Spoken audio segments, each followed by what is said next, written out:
some of those are in a lower part of the pyramid. Some of them were not really challenging behaviors. You know, a screaming no would be, hitting would be.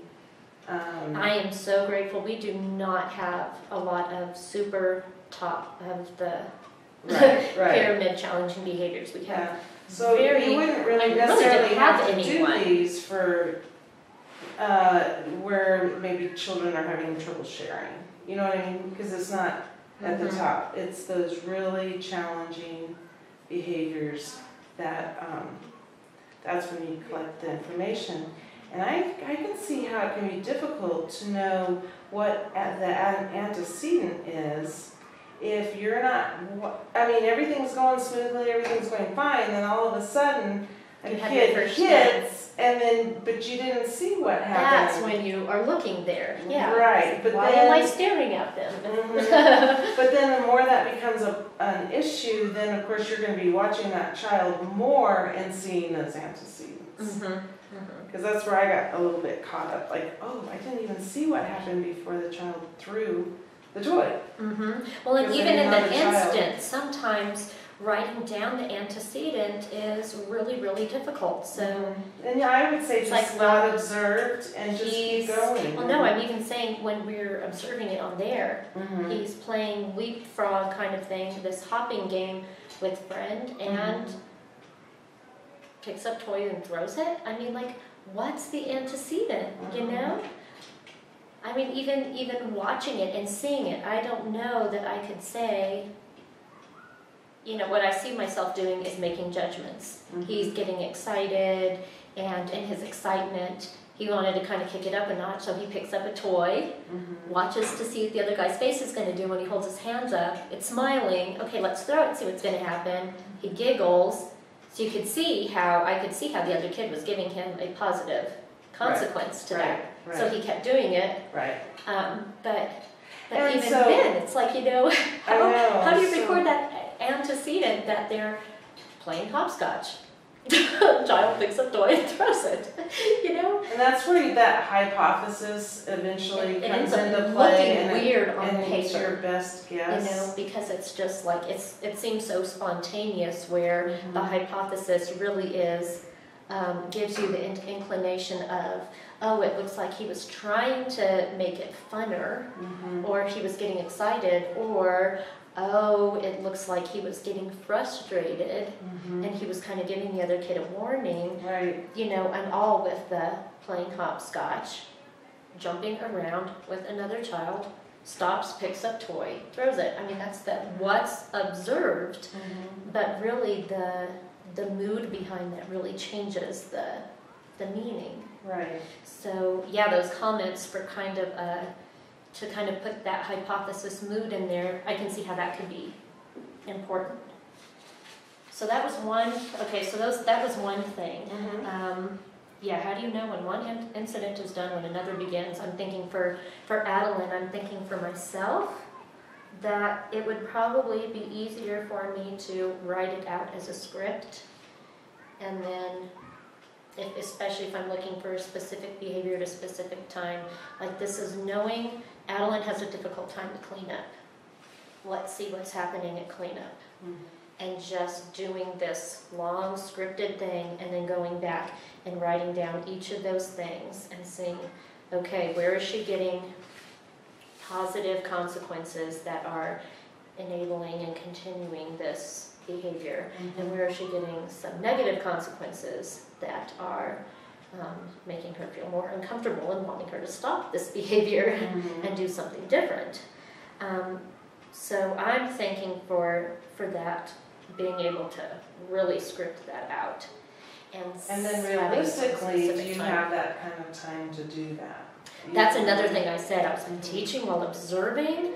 How on earth? Because I would need to be helping these kids while Leticia is helping those kids. And I think that's all the reason why they come up with these different tools to just jot down very, very quick information, and then gather that information and come up with your So maybe one of the things that I need to learn with that antecedent specific behavior. Well, I think the hard thing with that, even on the examples that we got during Pyramid Plus, they were anecdotes. So trying to get that information from something that's not an anecdote. Like, how do I, write down really, really, really fast? I'm trying to think, if I'm watching Adeline, I had to Can review I- that can I do example. that? Because there are some things that I really liked. Like Letitia's saying, Adeline, I need you to clean the kitchen. There she was being very specific. I need you to clean the kitchen. Mm-hmm.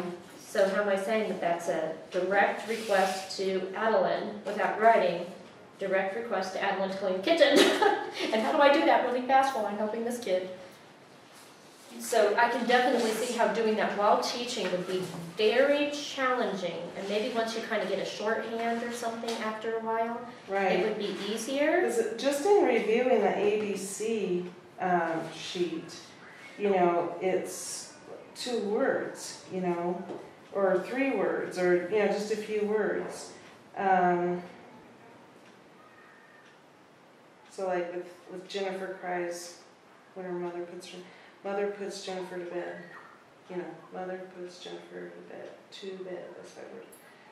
So you don't see what I'm saying? And then it's just, you have to be real brief and quick if it's going to be realistic in a classroom. Yeah, I'm wondering how much those specifics are really going to matter. Because I'm thinking if she said kitchen, then I need to say kitchen and see if she follows through with kitchen. Mm-hmm. You need to clean the kitchen. Yeah, maybe I can just request clean kitchen. Mm-hmm. Stan's watches. And then learn shorthand. And then at some point in time, and I was trying to think when she said that, because she said, I didn't make none of this mess. She's just kind of announcing it to the world. I'm just going to sit here. I liked how she said she couldn't line up because there's still a mess over here that she watched. All of that after 7 specific. Adeline, you need to clean up. But you can see too, another thing that I was able to see as this went on, once you get this kind of specific thing, and I'm seeing, okay, so Adeline's having a hard time with cleaning up. So we've that's the scatter plot of our mind. We know that she's having a hard time cleaning up. We have already scatter plotted that in our brains. So cleanup is not easy for Adeline. So then we go through with our ABC data sheet. And I'm saying, wow, she's not getting very many negative consequences. She just gets to stand around and watch. Mm-hmm. But there was a little bit of follow through, Mm-hmm. a teeny bit. So then I can see how then you can set up a specific behavior plan, and then use that other sheet we had talked about, Mm-hmm. where you've got the levels 1, 2, 3, 4, 5, and 1 is ignore, Mm-hmm. and 2 is maybe makes a comment about why I'm not going to clean. Like, I didn't make none of this mess. As a 2, and then Right. the 3 being that So that was maybe from, she will accept that was redirection from from the teacher. Teach, reinforce. Yes. And so that was the tracking the negative behaviors and then tracking the positive behaviors, Mhm. because I can really see there, this time we got a little bit. Mm-hmm. Made progress. And boy, to celebrate, Adeline just went over and picked up that card and put it in the house. Right. And then she did go make up an excuse right away. I just loved how she did that, because she's a smart cookie. Oh, I better check the timer. She is. And then she just holds it and watches everybody finish. They have a very important job standing here and dictating what you're cleaning. But I can see how that sheet then, once you have that plan, can really see more and more of the celebrations of, oh, she cleaned up 1 car that time. Mhm. She went and did the puzzle Letty asked her, and then all on her own, put the papers together on the table and put those up. Mhm. It's like, wow. She did a really You nice did job. one thing that you weren't even asked to do, Mhm. and she did it very, very Mhm. carefully and neatly and intentionally. Mhm. Yeah, so to be able to celebrate those. So the other thing that I put a need for is to have the schedule on the scatter plot to include transitions and what it is. Because as I put the schedule on, I just copied it off the wall And then I was kind of thinking about it, and then especially today, I was like, in real life, most problems occur during transitions because transitions are so hard. Mhm. So I think it would make a lot of sense to say, is this a transition cleanup, transition hand washing, transition bathroom break? What is it that we're transitioning to? Walking outside, because transitions are the hard times. So I think to say what that transition is, to really pinpoint, is it cleaning, is it standing in a line that's so hard, and anytime we're in a line we're having a hard time, that would really be important to put on that schedule for the scatter plot. So I definitely want to add transitions there. Okay, so let's talk a little bit more about the modifications needed for individual children. Do you want to keep it open to one or two children, or do you want to pick just one child to focus on for life coaching, or for actual modeling and life coaching? Well, again, Not modeling. I'm Here, really thinking just- that the ABC data sheet is probably going to be very beneficial at this point with Adeline, and seeing that before after thing with Mhm. cleaning up, especially because we already know a time of day that's difficult, or a transition that's difficult for her. So this also kind of ties in with your learning style too, in terms of, do you want to learn both tools? Well, and I do, and Okay. I do think that I'd like to have the scatter plot and see. I think it's going to take me a couple times, kind of being around the kids and seeing what's happening to Mhm. find the kid that's going to work for. Definitely those sisters, because they are very, very new here. Mm-hmm. I do not have any scatter plot constructed in my head for them at all, Mm-hmm. because I've spent 2 days with them. And Okay. and I'm at the point, where it's like, oh my gosh, all day, all the time, and that's where it's like, okay, time to scatter plot. And, my brain would kind of start doing that. But I think So definitely the scatter plot. Did that you want could really be beneficial, I'm seeing with them, to hone in these times where then, okay, let's look at this ABC and look at really what gets their goat. Okay, so you do want to use both? I Okay. would, yeah. I do think it would be beneficial for me to try to use both. And I don't think it would be beneficial to do a scatter plot on Adeline. But to use the scatter plot tool, I do think would be beneficial. Okay, can you think of anything else I can do to help your learning style as we go into behavior rehearsal? I just have a question for you. Do you think that there would be do you know if this scatter plot, would I need the ABC data? No. But the scatter plot, do you know if there's a scatter plot on a Excel somewhere or something that isn't just here's the form you can photocopy? Okay. If that is just there and available, I would just like to not reinvent the wheel and be Oh, able no, to no. do that. We don't want If you to have it's- to do that. If it's not So I'm available, sure it is. then I would just recreate it on my own Excel with the Mhm. same things, No, so I I'm can sure- add in I'm more sure for the there schedule is. to put in transitions. Yeah, I'm sure there is, because And if it's there and all I have to do is just click and add rows, that would be so much easier Mhm. than retyping in and creating the whole thing. yeah, I'll provide that for you, because you know that when they're putting together their training materials, they're taking that off of the I think though when you see these at resources, that they're not in the editable form, often it's like a PDF or something. mhm.